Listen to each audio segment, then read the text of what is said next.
Bonjour. Et puis, peut-être une des choses qui me tient à cœur, vous savez que Emmanuel Macron, du temps où il était à l'économie, avait réfléchi autour des filières. En France, les filières qui existaient, c'était les filières liées à l'industrie. Donc son idée, c'était de dire, quand on a 50% du PIB de la France, qui est quand même relié plus de 50% aux services, et c'est pas une très bonne nouvelle parce que notre industrie ne va pas bien, en gros, mais en tout cas, on a dépassé largement le 50%. De ne pas avoir de filière qui s'occupe des services, c'est un peu bizarre. Et donc, il avait décidé d'installer les filières du service, et pour ça, il avait choisi trois filières pour commencer, dont la communication. Ce qui, il faut l'avouer, nous avait grandement étonnés, car aucun ministère ne se passionnait pour nous. On a toujours un problème. D'abord, vous savez qu'on dépend du ministère de la Culture et de la Communication, et pas de l'économie. Et aucunement, en fait, de lien avec l'économie. Et pour le ministère de la Culture et de la Communication, il faut être honnête, ça a toujours été un truc bizarre qu'il traînait. C'est-à-dire, il s'occupait du patrimoine, des musées, de la culture. Quand ils arrivaient à la com, et d'ailleurs, pour être honnête, quelqu'un que j'aime beaucoup, qui est Audrey Azoulay, et qui nous a soutenus dans cette filière, a fait quand même un discours où ce que j'ai entendu, c'est qu'on permettait aux médias de vivre. Donc je comprends qu'on a comme rôle d'alimenter les autres, mais je pense qu'on a un autre rôle plus profondément, qui est la croyance dans le fait que la croissance est liée à la communication. Et que donc un monde sans croissance est un monde sans communication, ou un monde sans communication est un monde sans croissance. Et d'ailleurs, une des problématiques les plus fortes en France, c'est que nous ne dépensons pas assez, et ça ne s'arrange pas, parce que les clients sont de plus en plus angoissés, et ils ne dépensent pas assez en communication. Et des gens qui ne dépensent pas assez en communication n'ont pas de résultat. C'est comme ça. Donc, l'Internet leur a mis un peu de désordre dans la tête. Ils pensent qu'éventuellement ils pourraient éviter de payer la communication. C'est une chose qui est très compliquée. Donc nous avons des clients de la grande consommation qui ont tellement baissé leur rémunération que je peux prévoir leur fin. Donc tout ça est un peu complexe. Quand je dis qu'on dépense moins, vous savez que sur une échelle de 1 à 3, en Angleterre ils ont le double d'investissement, et en Allemagne plus du double d'investissement. Donc des pays comme l'Allemagne et l'Angleterre croient beaucoup plus à la communication que notre pays. Notre pays, d'ailleurs, a des difficultés dans le lien à la publicité. Vous avez plus de la moitié des Français qui trouvent que la publicité est un mal. On n'a pas ces chiffres aux États-Unis, on n'a pas ces chiffres même en Angleterre. Donc nous, on part d'une société qui a mal vécu, elle a mal vécu cette publicité d'un point de vue des gens, mais les gens, ils reproduisent ce que le politique a longtemps cru. Moi, je m'occupe du musée de l'immigration, et je suis très fière de ce musée, d'autant plus qu'il met il me permet une forme de pédagogie, puisque j'ai 4 ministères qui siègent au conseil d'administration. Et quand je suis arrivée, en fait, j'ai assez vite compris que j'étais appelée à cette fonction noble pour fermer le musée, parce qu'il ne marchait pas. Donc je me suis dit, non mais ils ne vont quand même pas m'appeler pour fermer le musée de l'immigration, on ne va pas arriver à ça. Et donc, un des premiers enjeux, qui est un enjeu simple, parce que les gens de communication ont quand même de très grande qualité, c'est d'être simple. À un moment donné, je me suis dit, si en effet il n'y a personne qui vient, ils vont fermer. Mais si les gens viennent, il y a des chances que ça résiste. Donc l'enjeu, c'était le trafic.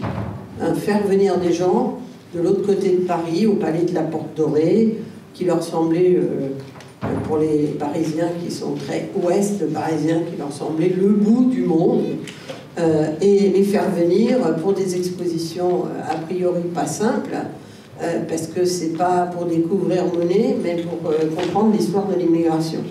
Donc tous les participants des ministères m'avaient dit aucune chance que tu y arrives. Et je lui dis mais vous savez, on n'a pas parlé aux gens. On n'a pas parlé, donc en effet on a peu de chance tant qu'on ne leur parle pas. Mais on va leur parler. Et on leur a parlé, on a fait des campagnes de communication, le tout, on n'avait pas un sou, donc c'était pro bono évidemment. de notre part, mais c'était aussi avec un soutien formidable des médias qui m'ont aidé à monter des opérations dans le sens du musée. Donc on a commencé par parler d'expositions permanentes, puis des expositions qui se faisaient. Et je me souviens très très bien des premières réactions, d'abord du personnel du musée qui m'appelait en me disant « il y a un problème, les gens viennent ». Je disais « c'est pas un problème si les gens viennent, c'est sûr que ça donne un peu plus de boulot ». Mais enfin c'était notre objectif, vous savez, on a fait la pub pour ça.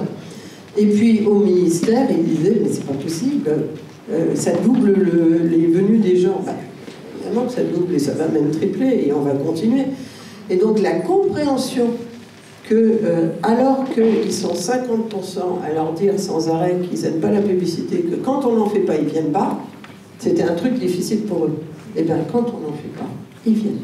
Et c'est pareil pour la grande consommation, et c'est pareil pour tout. Donc, on est à une époque particulière, on va dire, où, et en France particulièrement forte, parce qu'on a beaucoup de gens à convertir. Et c'est vrai qu'on a été marqué par le fait que Macron avait au moins l'intelligence de se dire que la communication, ça ne servait pas à rien, puisqu'on a ouvert une filière, et donc vous avez aujourd'hui une filière qui cherche à comprendre et à bâtir de façon collective, ce qui n'est pas évident dans nos métiers, puisque nous passons notre vie en compétition les uns contre les autres, de bâtir l'analyse de l'intérêt de la communication, qu'est-ce que ça veut dire. Alors l'intérêt de la communication, moi je trouve ça drôle comme question d'ailleurs, parce que profondément je pense que la communication est l'élément le plus structurant du monde, pas léger, etc. Je pense que quand on comprend qu'il n'y a pas d'autre réalité que celle qui est perçue, et que moi qui ai un souci de vérité dans la vie, et qui contribue à des Human Rights Watch, parce que ça travaille sur la vérité, la réelle vérité, je sais très bien qu'il n'y a pas de vérité, il y a des perceptions.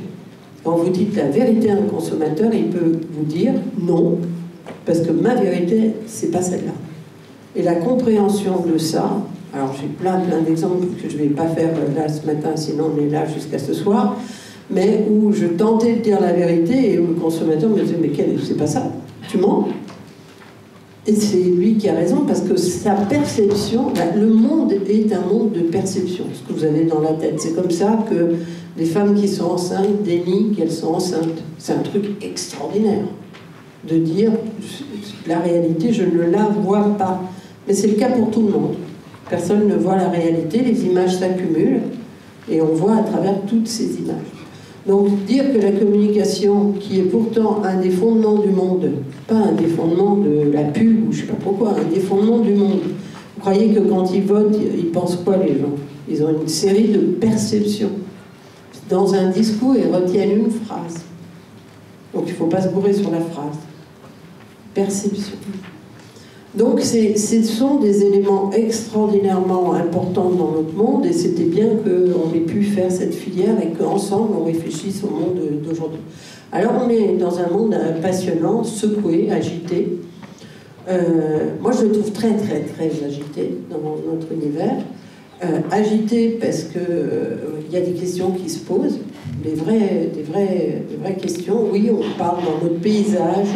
On parle beaucoup des agences conseils, on ne comprend plus très bien quels sont nos métiers, on entend parler Publicis, Arthur en particulier, en expliquant que le futur est dans les boîtes de conseil et que c'est pour ça qu'ils se sont reliés à des boîtes de conseil, comme si on n'avait pas de spécificité. Ça me trouble parce que pour moi nous avons une spécificité. Et notre spécificité, c'est deux choses pour moi. La compréhension des gens. Qui mieux que des agences de communication, parce qu'on les connaît, les recommandations de nos amis Accenture, ça s'arrête aux gens. C'est-à-dire, ils disent plein de choses, c'est passionnant, mais ça s'arrête aux gens. C'est-à-dire, comment on fait bouger les gens? Parce que dans ce métier, ce qui est dur, c'est qu'on ne vous demande pas comment vous plaisez aux gens. C'est pas ça qu'on vous demande. Comment vous les faites bouger? Ils vont y aller, acheter la petite bouteille d'Évian, ou ils vont pas y aller? Et d'ailleurs, c'est ça qui est fortement désagréable, parce que dans nos relations, et en particulier en France, avec nos clients, de temps en temps, C'est presque, c'est 10 fois trop dur, quoi. 10 fois trop dur. Est-ce qu'ils sont arrivés à faire venir la petite bouteille des biens? Il faut quand même reconnaître ce que fait la pub. Incroyable. Les histoires de communication incroyables. Il faut qu'on se batte pour cette reconnaissance extraordinaire du travail qu'avec nos annonceurs, quand ils sont de qualité, on peut faire pour emmener les gens et pour faire bouger les gens dans un contexte difficile. Donc, pour moi, la première chose qui définit le cœur de notre métier aujourd'hui, c'est cette compréhension, cette qualité de compréhension des gens. Et ça sera toujours de la science humaine. On pourra mettre tous les datas du monde, personne n'y arrive. Il faut comprendre qu'est-ce qui se passe dans la tête de quelqu'un. Et ça, c'est... ou du monde, d'ailleurs. La littérature nous apprend plus que les datas sur ce point-là. Parce qu'elle nous fait comprendre à quel point un être humain est sophistiqué. Comment il est capable d'inventer une réalité qui l'arrange? Comment il est capable de se contredire et de nous raconter un truc et de faire autre chose? Comment il réagit à la dureté du monde? Comment il se débrouille? Comment il s'arrange? Comment il est coquin? Ben ça, c'est de la science humaine. Et donc, il y a une expertise que doivent développer à tout prix toutes les agences de communication, y compris les agences de data, c'est les sciences humaines. Et la deuxième chose qui est extrêmement importante, c'est la création. Parce que le pépin dans notre métier, c'est qu'il faut qu'on fasse quelque chose. Parce que parler, ça va. Hein. À la strate, les clients, combien de fois ils m'ont dit « mais formidable ta strate ». Je lui ai dit « formidable, mais dès que je l'applique, tu n'en veux pas. Donc tu ne l'as pas comprise. » Parce qu'une strate, c'est pas fait, les mots, c'est pas fait pour planer comme ça et ne pas engager. Les mots, ça engage. Un brief, ça engage.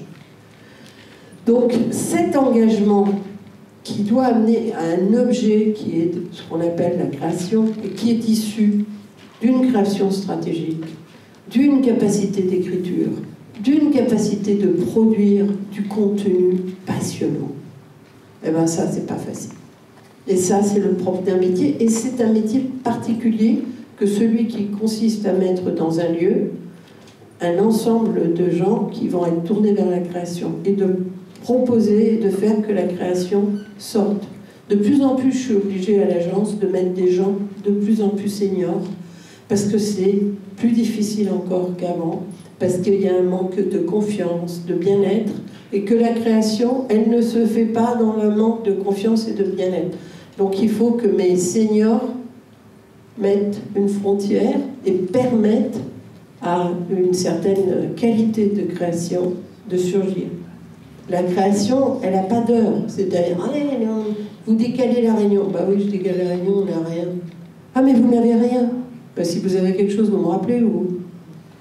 Ça va, quoi. On cherche. Mais quand on trouve, quel levier, quel extraordinaire levier. Et ce métier qui consiste à diriger des créatifs, il y a des gens qui se rapprochent de nous et des gens qui ne se rapprochent pas de nous. Je vais vous dire, par exemple, le métier qui m'a semblé le plus proche de moi, c'est Ubisoft. On n'a pas eu de peau, ils sont partis avec l'histoire de Vivendi. Ils m'ont dit qu'ils ne pouvaient pas rester avec moi à cause de Bolloré. Bon, il faudra qu'à faire, quoi, de Bolloré, je l'ai dit, mais ils sont partis quand même. Mais c'était génial. Ils avaient la même problématique que nous, c'est-à-dire ils passaient son temps à m'expliquer comment je retiens les gens de qualité, comment je les mets ensemble, comment je leur mets des conditions pour qu'ils travaillent bien, pour que ça sorte, etc. De la création. Donc je ne suis pas sûre que Accenture soit notre premier enjeu. Nous faisons aussi du conseil. Ça aussi, il faut le rappeler. On ne va pas aller vers le conseil, on en fait. Du conseil en consommateur, du conseil sur les gens, du conseil sur la création de valeur que peut leur apporter une communication. Donc ça, c'est très important. Et je suis d'accord avec le fait qu'il faut regarder de très très près d'autres gens, et c'est pour ça qu'on est secoué, parce que vous voyez, vous entendez des discours multiples, et donc on perd un peu le nord. On s'associe avec qui, quoi. Mais c'est vrai qu'on a aussi une deuxième partie du travail qui est fait par Google. Et Google, moi j'ai un autre problème. J'ai pas le problème, j'ai le problème de mainmise sur tout. Je trouve pas que c'est un problème de la publicité. Je pense que c'est un problème du monde. Est-ce qu'on peut accepter c'est très bien, c'est formidable, c'est une innovation, tout ce qui nous a permis de faire qu'on peut accéder à de l'information, etc. Mais on accepte l'idée qu'il y a quelqu'un qui va être le grand ordonnateur du monde. Moi, je l'accepte pas. Et ça, on en parle dans la filière. C'est pas anti-Google, c'est anti un seul ordonnateur du monde. Et donc, je ne comprends pas qu'on n'ait pas l'énergie d'inventer autre chose. Et donc, on me dira tout ce qu'on veut. Je suis nerveuse autour de ce sujet. Et le troisième sujet, mais pour moi, ils ont un métier un peu différent du nôtre. Et le troisième sujet, qui est le sujet d'Amazon, c'est très intéressant parce que c'est la distribution sur laquelle on est en train de parler. C'est-à-dire qu'on était habitué, finalement, le linéaire, on avait compris. Et là, de plus en plus, il n'y a pas de raison que ça s'arrête, les gens vont aller vers une distribution un peu différente. Parce qu'ils n'ont pas envie de consommer comme avant. Alors, je voudrais vous parler de ce dernier point, parce que c'est moi le point qui me tient le plus à cœur. Moi, ce qui me fascine dans ce monde-là aujourd'hui, c'est que dans le monde, 67% de la population dit que nous allons dans la mauvaise direction. Dit que la société va dans la mauvaise direction. Je n'ai jamais vu ça. On pose ces questions de façon constante, c'est-à-dire on fait des études de façon constante chez BETC et on les fait, on repose la question tous les ans pour voir s'ils ont changé d'avis, s'ils trouvent qu'on s'est amélioré et tout. Et on a une constante dans la vision du monde qu'ont les gens. Je dirais même que s'il y a une date symbolique, c'est la première crise, qu'ils n'ont pas voulu nommer comme une crise financière, mais comme une crise de société. Et d'ailleurs, les mots qu'ils utilisaient étaient très intéressants, puisqu'ils disaient « on a mérité la crise ». Donc ils parlaient moralement d'une crise. En général, c'est pas ce que font les gens par rapport aux crises. Ils cherchent les coupables. Et les coupables, c'est l'État, c'est les entreprises, c'est tout ce que vous voulez, mais pas nous. Dans le cas de cette crise-là, on n'a pas été chercher les coupables à l'extérieur. On a considéré qu'on s'était mal comporté et qu'on payait, on en payait le prix. Et qu'on méritait les crises. Et ça n'a pas quitté la tête des consos aujourd'hui. Ils considèrent que le monde va dans la mauvaise direction. Ça veut dire qu'il faut faire quelque chose de radical et ils sont pour le changement. Le dégagisme que vous avez vu en France n'est que la conséquence de cette chose qu'ils disent dans le monde. Le facteur de la montée sur le plan mondial des identités nationales, c'est aussi du dégagisme.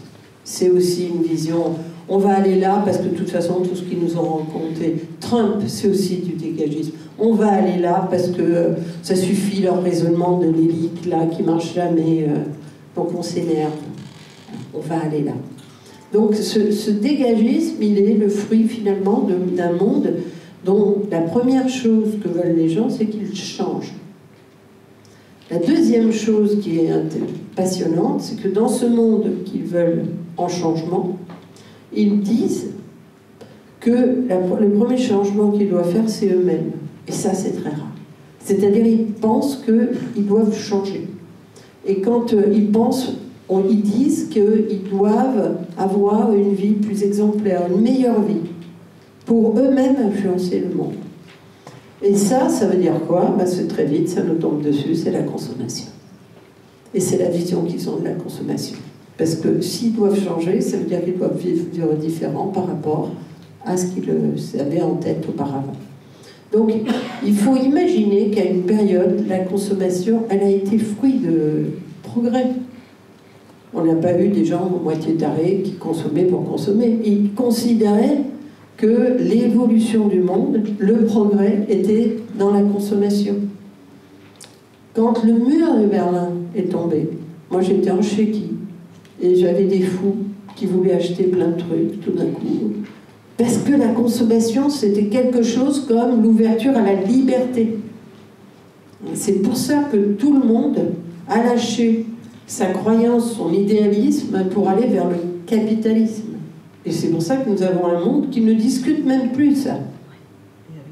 Ils discutent, entre guillemets, Finalement, on n'a pas réussi à faire naître des nouveaux idéaux, mais il y a pourtant des nouveaux idéaux qui sont différents, qui sont sur le fait qu'on va nier que la consommation soit du registre du progrès.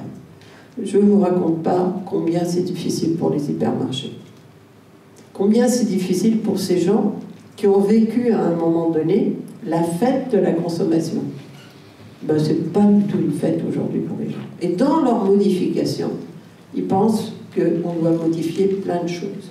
La première chose, pour aller très rapidement, c'est qu'ils vont commencer à réfléchir à leur consommation. Ce qui ne veut pas dire qu'ils ne vont pas acheter des produits de plaisir. Ou des produits, tout le monde me dit toujours, ouais, ils achètent les smartphones. Mais pour eux, c'est une arme incroyable de tous les jours. C'est ce qui les suit tous les jours. Donc, ils réfléchissent à ce qui leur est vraiment utile à eux. Et on a vu des marchés entiers de consommation, des plats cuisinés, des choses comme ça, se casser la figure gentiment, parce qu'ils ont commencé à réfléchir comme ça. La deuxième chose, c'est qu'ils ont une vision du fait qu'on a mis en cause la planète globalement avec notre consommation. Donc, ces thématiques de la planète et du bien consommé vont devenir importantes. Alors, qu'est-ce que ça veut dire dans nos métiers? Ça veut dire beaucoup de choses. Ça veut dire que dans un monde un peu agité, où les gens ont moins envie de consommer, le sens va être un passage obligé. Le fond, l'humain, le sens va être un passage obligé. Il l'était déjà, mais on a un renforcement autour de ça. Et avec nos clients, l'histoire numéro 1, c'est de leur dire qu'est-ce que vous vendez? Vous vendez quoi aux gens? Je peux vous dire que c'est la partie dure parce qu'ils aiment mieux la créa. Hein. Qu'est-ce que vous vendez? Qu'est-ce que vous proposez? Moi, je suis affolée sur la chute des boîtes, des grandes consommations. Écoutez vos enfants. Écoutez vos enfants. C'est délirant. Avant, quand on parlait de McDo, c'était sympa. Moi, les miens, pourtant, alors là, je ne suis pas une bonne cuisinière. Hein. Je ne leur ai pas mangé. Moi, je n'étais pas angoissée pour le fait de manger un truc par rapport à un truc. Donc, j'étais très calme à la maison. J'ai 5 militants. Ils m'embêtent tous les jours. Maintenant, ils vont au McDo, ils me disent on a fait une mauvaise bouffe. Enfin, McDo, c'est bien. C'est bien, ils ont bien choisi leur viande et tout. Oui, j'y suis allée quand même, mais j'ai un de mes petits bouts qui m'appelle vendredi, il me dit oh, là, je vis comme un patachon, je mange mal. Mais nous, à 20 ans, vous croyez qu'on disait je vis comme un patachon, je mange mal, j'ai l'impression d'être dans un truc moral. La santé, il faut faire attention. Donc, toutes nos grands de la grande consommation ont la tête à l'envers. Hein. Ils se posent des questions dans tous les sens, on ne sait plus ce qu'ils vont acheter. Et ils achètent aussi de l'imaginaire fort. Si vous habitez à côté, vous leur vendez vos tomates, ils y croient davantage que n'importe quoi, même si je ne sais pas comment vous avez élevé vos tomates, mais a priori, on y croit davantage. Et c'est d'ailleurs des facteurs humains qui reprennent la donne, des facteurs de qualité humaine. Donc, l'orientation des entreprises, leur sens, va être complètement fondamental. C'est quoi le métier qu'elles ont décidé de faire dans le futur? Ce qui va résister, c'est le métier. Hein? Pourquoi croyez-vous que nos gens de la mode se prennent de plus en plus pour tous pour des artisans? Parce qu'ils vendent beaucoup de choses, ils vendent cher, ils vendent beaucoup de choses. Mais de plus en plus, ils cherchent à nous dire que derrière, il y a des mains, il y a des fées qui brodent, qui ont fait monter tous les métiers de l'artisanat de façon incroyable. Donc tout ça, c'est assez passionnant, le sens. La deuxième chose, ça va être la responsabilité. Vous pensez bien que dans un monde où on vous dit des choses désagréables comme ça, il va se passer des choses. Donc nous, notre organisation d'agence, vous vous rappelez, il y a quelques années, les agences corporelles, les agences de la marque, commerciale, c'est fini. Les gens, ils font un lien entre le produit, la marque, l'entreprise. Vous vous rendez compte que quand on leur demande de définir qu'est-ce que c'est qu'une bonne marque, ils vous disent Une bonne marque, c'est d'abord une marque qui fait des bons produits. Donc le mythe de la qualité produit, il va être très important. Comment est-ce qu'on fait? Parce que la qualité produit, c'est pas juste la vérité. Donc la transparence et tout ça, c'est formidable, mais ce n'est pas juste la vérité. C'est un mythe. Michel et Augustin, c'est un mythe, vous voyez bien. Faut pas exagérer. Ils ne font pas tous leurs gâteaux dans leur petite cuisine, tous les deux. Il ne faut pas exagérer. Donc, il y a du mythique dans l'histoire. L'agriculteur, tout ça, c'est du mythique dans l'histoire.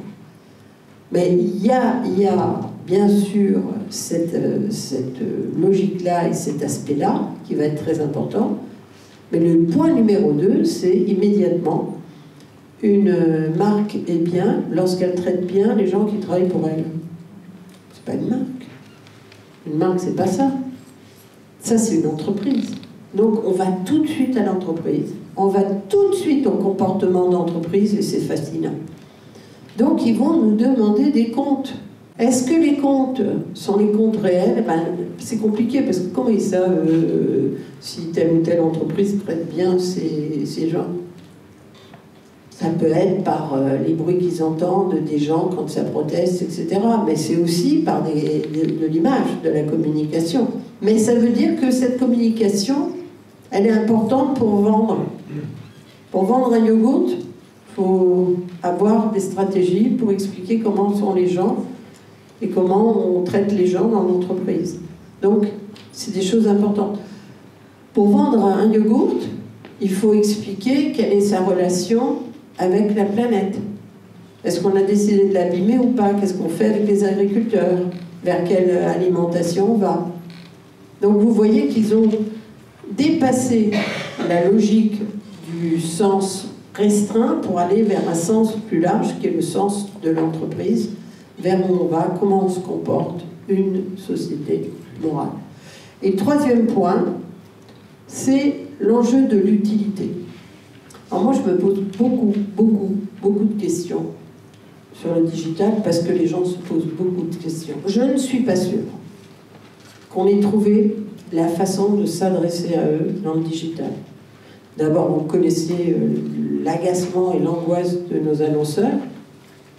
Aux États-Unis, ils ont dit que finalement, ils allaient faire de la télé, c'était plus simple. Au moins, ils savaient qui on atteignait. Parce que quand le digital est arrivé, on a fait croire qu'on ne savait pas les conséquences, que quand on faisait de la pub à la télé, on ne savait pas ce que ça faisait. Moi, ça fait 30 ans que je fais de la pub. En gros, j'ai toujours su ce que ça faisait. Prompter, la semaine suivante, j'avais les résultats, on enlevait le film, on le mettait. Donc, j'avais les résultats beaucoup plus que je n'ai eu des résultats sur le digital. Donc, on a baratiné quand même. Raconter un peu, il y a eu un bruit général, une non-compétence générale. Au lieu de se dire, c'est un nouveau lieu qui change le monde. Et donc, peut-être qu'on ne va pas pouvoir utiliser exactement les mêmes systèmes. Comment on fait? De toute façon, on n'a pas les mêmes logiques de format. C'est quoi? On n'a pas interrogé tout ça, on s'est jeté là-dedans. Et aujourd'hui, on est un petit peu embêté. Il y a beaucoup de gens qui sont très réticents à la publicité dans le digital. Donc, ça va être quoi, les formes?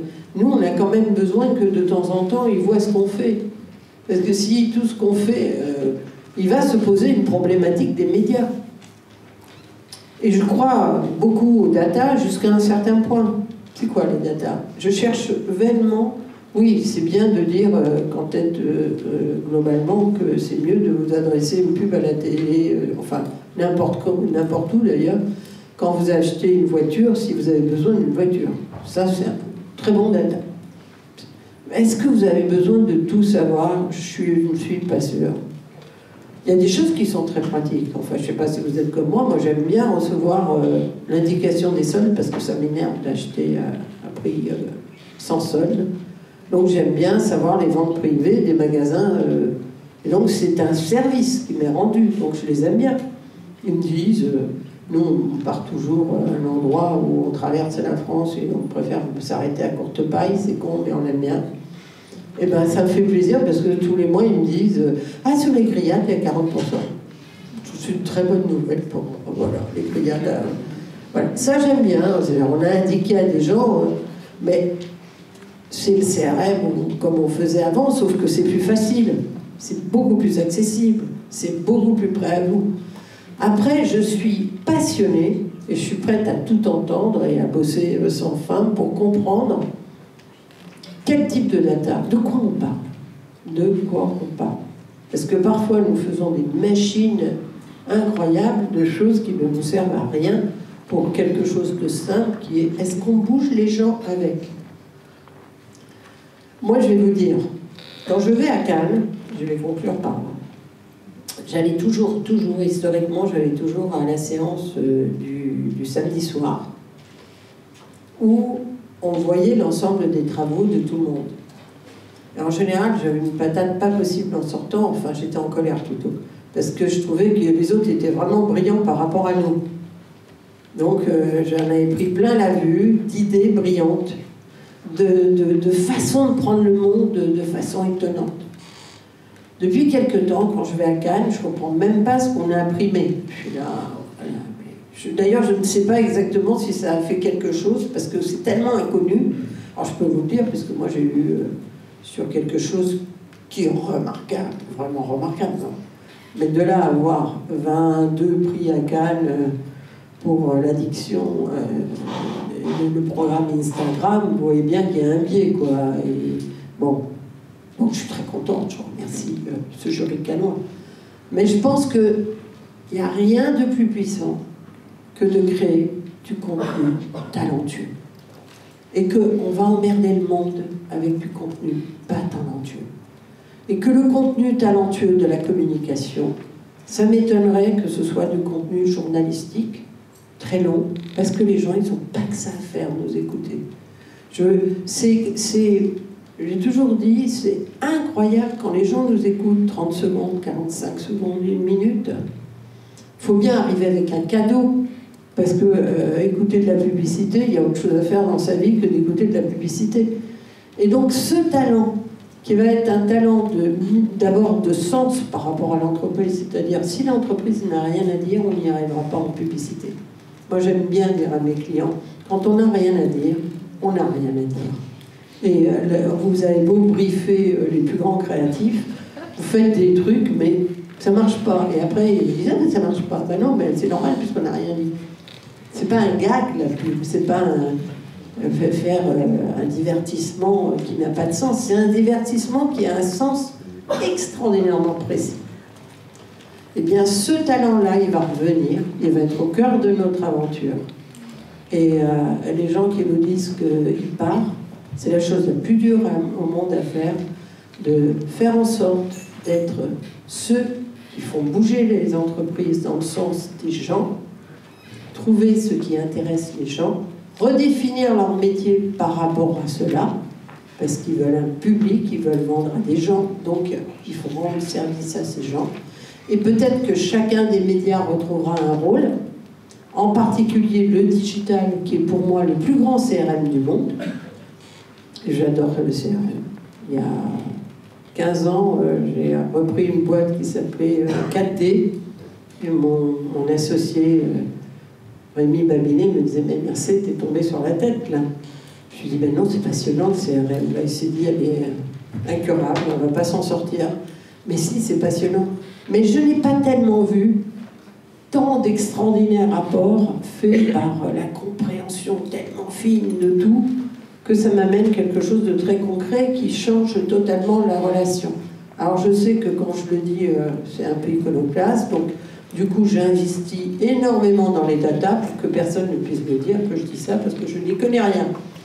Donc on investit comme des dingues, c'est passionnant, mais une marque, ça restera toujours un sens pour le plus grand nombre, parce que s'il n'y a pas le plus grand nombre, il ne se crée pas de marque.